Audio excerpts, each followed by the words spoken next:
Among the classical elements, earth, water, fire, and air, the spirit of air is the least tangible and perhaps the most elusive. It cannot be held or possessed, but it can be felt, heard, and known. Air is movement, thought, breath, and voice. It is the wind that shapes landscapes, the breeze that carries scent and seed, the inspiration that gives birth to poetry and madness alike.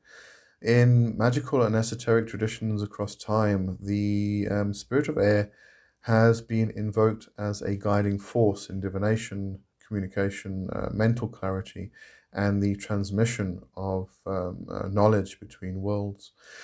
To work with the spirit of air is to enter a dialogue with the invisible. It is to court the winds, to sharpen the mind, and to listen not just to what is said, but what is whispered through intuition, omen, and symbol. Today's video, we're going to explore the occult anatomy of air, its spiritual intelligences, magical correspondences, and the practices that can bring the modern practitioner into deeper communion with its powers.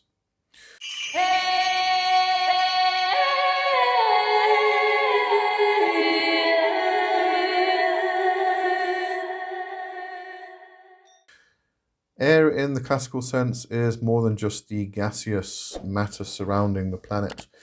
It is the philosophical and mystical principle of movement and transmission. In Hermeticism and alchemical traditions, air is assigned the qualities of hot and wet, meaning it is active and connective. It bridges gaps, creates relationships, and facilitates flow of ideas, sounds, spirits, and breath. It is associated quite often with the East, the dawn, and the season of spring, moments of awakening and initiation. Air initiates processes rather than completing them. Where earth is stable, water receptive, and fire transformative, air is the intermediary. It links the heavens and the earth, the conscious and the unconscious, the self and the other.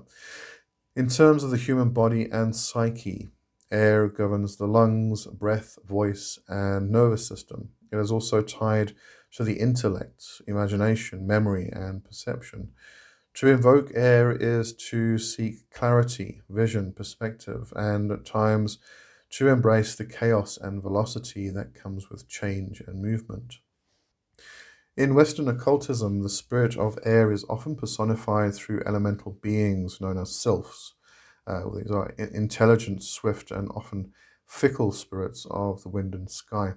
In ceremonial magic, particularly in the Golden Dawn and post-Golden Dawn systems, the Archangel Raphael rules over air, presiding from the eastern quadrant of the ritual circle.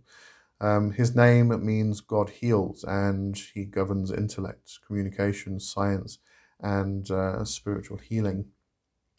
Further layers include the elemental king Peralda, the watchtower of the east, and various spirits from grimoires and planetary correspondences aligned with Mercury and Jupiter, both planets tied to airy functions of communication, expansion of mind, and the movement of thought.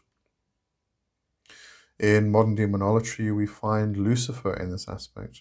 And this is where things get a bit interesting because quite often, in some systems at least, although we can move the elements around the circle and the compass itself, Lucifer is associated with air. However, we can view Lucifer as having the flame betwixt the horns.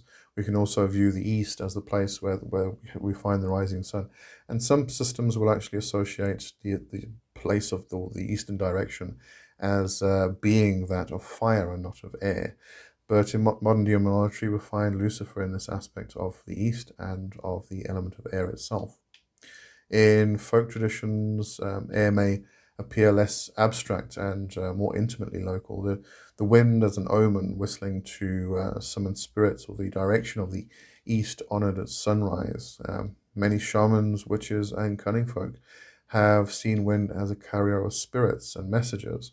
It is said that spells spoken into the wind can travel to the intended target, and that curses, blessings, and divinations alike can be carried through the breath. Breath is central to many mystical practices for good reason. The Hebrew word ruach, the Greek pneuma, the Latin spiritus, and the Sanskrit prana all mean both breath and spirit. This dual meaning is no coincidence. Breath is the animating force. The moment we inhale our first breath marks life's beginning, and our final exhale its end. In this way, air becomes the soul's vehicle. In yogic practice, breathwork or pranayama is used to control the direct life force, bringing balance to the mind and body and opening spiritual channels. In Qigong and Taoist alchemy, breath is used to circulate energy, influence the subtle body, and achieve transformation. In ceremonial magic, vibratory speech, such as the intonation of divine names, is a breath-based practice that aligns voice with will and spirit. To work with the spirit of air, then, is to master breath as a magical tool.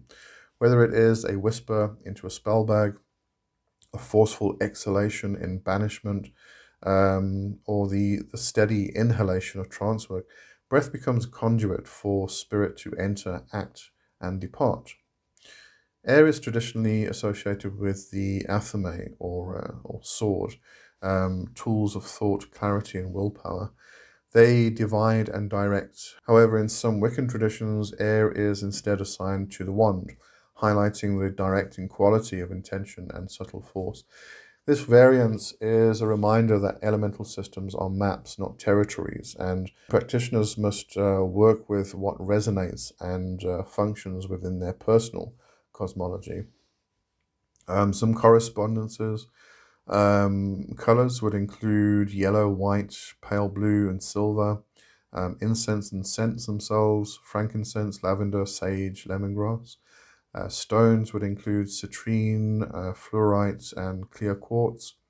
Animals: birds of all kinds, especially hawks, eagles, owls, and ravens. Plants would include mistletoe, broom, vervain, and mullein. Deities would be Hermes, Thoth, Saraswati, Odin. I was a god of wind and speech specifically. Planets: Mercury and Jupiter, and zodiac: Gemini, Libra, and Aquarius. These can be used in ritual to attune to air's frequency. Wearing yellow robes, burning lavender incense, or placing feathers and blades upon the altar can create an atmosphere charged with air's presence. Rituals involving the spirit of air tend to focus on communication, learning, travel, clarity, divination, and invocation.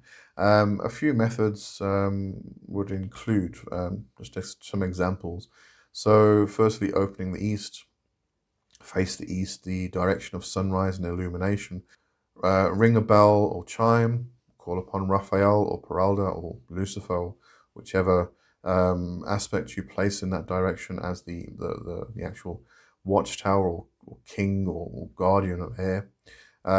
Visualize the air around you shimmering with golden light. Speak aloud your intention to learn, to receive guidance, to invite clarity, or just to awaken. Another is the use of breath-based spells, where you can inhale deeply while visualizing your intent as a thought form. Exhale sharply and direct your breath into an object, such as a feather, a sigil, or a charm bag. You can whisper spells or names into the wind. Allow breath to be your vehicle and command. You can also do wind walk. This is where you take walks on windy days as a form of communion. Let your mind drift. Ask questions aloud. Let the wind carry your words. Be attentive to any changes in direction, sudden gusts, or feelings that arise in response. These are usually your answers to the questions you had. Divination through air. This would include smoke scrying, cloud divination, which is called nephomancy, and casting of light herbs into the wind are ancient forms of receiving messages from the spirit of air. You can sit with incense and watch the way the smoke curls, or stare into a windy sky and allow images to form. We also have feather and quill magic. The use of feathers as talismans for travel, learning, or spirit communication. Dip a quill into ink and write petitions to the spirit of air. These writings can be burned, buried, or carried depending on your intention. In that case, I would actually suggest burning the writing, the intention itself, because then the smoke creates smoke, which is taken by the air. It's like a votive offering. We have sacred speech and chants, where you can work with chants, invocations, and vibrational sounds, where you speak divine names with breath and authority. You tone vowels or intone air-related mantras such as Ya or Air or Hum from Eastern traditions. Speaking tongues if guided, spontaneous singing, my favorite thing. But let language be carried beyond the rational. Just let the energy flow through the sounds themselves. So every element has its shadow, and air is no exception. When out of balance, air becomes scattered, manic, and cold. It becomes anxiety, detachment, rumination, and inconsistency. A mind ruled by excessive air may become trapped in an analysis, obsessed with abstract theories, or disconnected from the body itself. Air's gift of speech can also become weaponized, as we all know.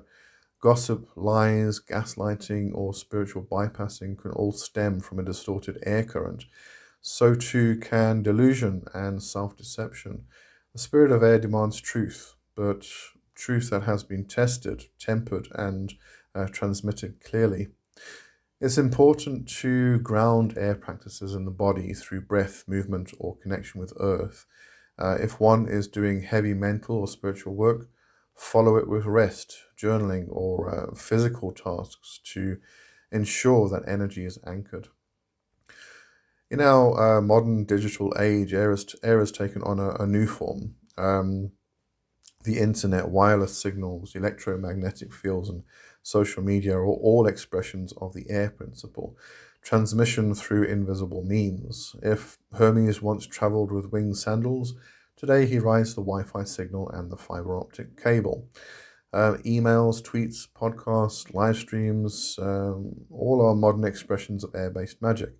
To speak with intent online, to share spells, to teach, to engage in virtual ritual. These are no less sacred than their physical counterparts. The spirit of air lives in the algorithm too. Digital servitors, AI entities, and the breathless velocity of information are part of the modern wind. For the techno-mystic or cyber witch, invoking the spirit of air can mean working with code, invoking AI, or tuning to data streams as oracles. But it must be done consciously. Just as wind can cleanse or destroy, so too can the digital wind bring clarity or confusion. The magician must become the navigator, the pilot of thought, not merely a kite blown about by every gust of algorithmic wind. To work with the spirit of air is to become attuned to that which moves but cannot be seen.